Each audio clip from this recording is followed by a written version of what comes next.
Hey there, I'm Steve, and welcome to Jamson Entertainment. Welcome to the conversation. Just before we get started, there are many ways you can help. You can like and subscribe so you never miss a conversation. But most importantly, please share this video. Get the word out there as a community. We can talk about all the things that we love. Today on Throwback Thursday, we're looking at my favorite Star Trek movie, Star Trek VI, The Undiscovered Country.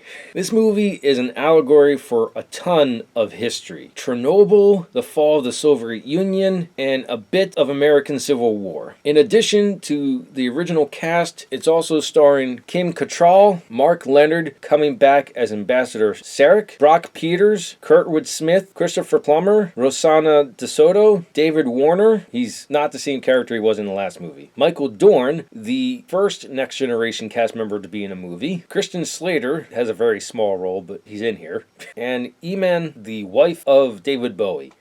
This is easily within my top 5 favorite movies, which is saying quite a bit because narrowing down favorite movies is extremely difficult. Let's start with the theme. Music in this film is composed and conducted by Cliff Idleman, and he does a masterful job with the overture going over the tone of this movie. Another really cool thing, one of the times that my brother and I watched this movie, he pointed out that the theme song to this could easily be a Batman theme, because it does sound similar to Danny Elfman's 1989 Batman theme. Go on YouTube, listen to them back to back, and tell me he's not right.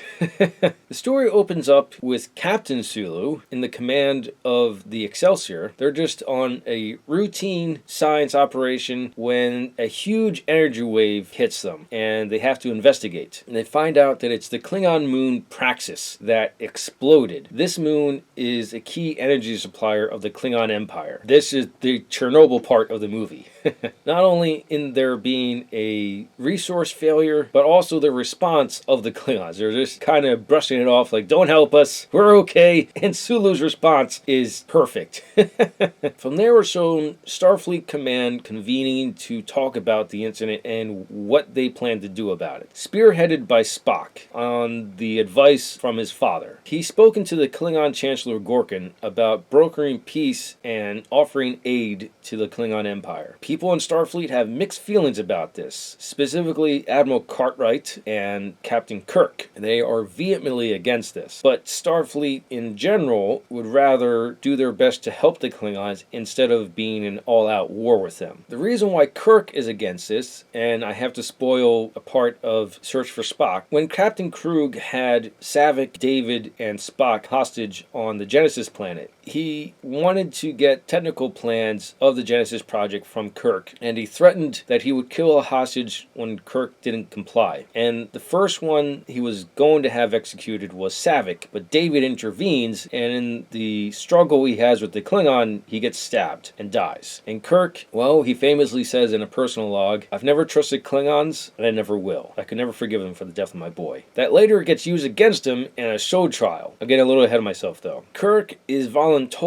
to take his crew and the Enterprise to rendezvous with Chancellor Gorkon and to give him safe passage to Earth for this famous peace signing. He invites the Chancellor and his party over to the Enterprise for dinner, and this is just an awesome scene. You can cut the tension with a knife. And I know I said that The Wrath of Khan was Shakespearean, and in post I corrected myself. This one is downright Shakespearean.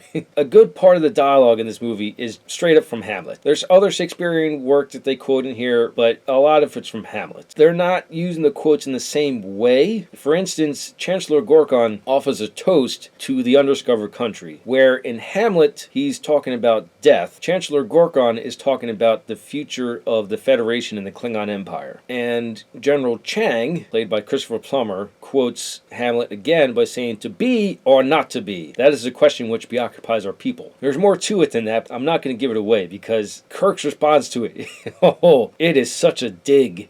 After dinner on the Enterprise seemingly attacks the Klingon battleship. And from here, there's a whole mystery unravel. Did the Enterprise actually fire on the ship? Was it anyone on the ship? And also with that, there were 2 Starfleet officers, or at least 2 people in Starfleet uniforms that beamed aboard the battleship, killing several Klingons, including the Chancellor. Kirk and McCoy beam aboard to see if they can offer help in any way and try to exonerate themselves, but they they don't. And they're taken prisoner for a show trial on Kronos, the Klingon homeworld, where you have Colonel Worf, the grandfather of Worf. The dinner scene is my second favorite scene. The trial is my favorite scene. Christopher Plummer is having a ball with this role, and that's certainly demonstrated here. One thing I forgot to mention, the way that this is touching on the American Civil War, the director of the movie wanted Chancellor Gorkon to look like Abraham Lincoln, because Lincoln was in a similar position where he was trying to bring two pieces together. In Lincoln's case, he was trying to bring back the Union, and in this case, Gorkin is trying to have peace between the Klingon Empire and the Starfleet Federation. I won't go into more detail than that because it's such an awesome movie. It is fascinating, extremely enjoyable to watch this mystery unravel. I know I said this movie's perfect. It does have its technical flaws though. However, because the movie is done so well, acted so beautifully, these flaws can be overlooked. Although I will go over them though. One, before Kirk and McCoy go over to the Klingon ship, Spock puts a tracking device on Kirk's shoulder. It's visible for everyone to see, yet everyone seems to miss it. So that's one technical / Spock contrivance. Another is Kirk and McCoy are sentenced to life on the penal asteroid of Rora Pente. And one of the aliens that watches Kirk and McCoy come into the prison, you can see the parts where the prosthetic of the head comes on and off. And there are a couple instances in this movie where you see the actor not talking, but there is ADR over the scene.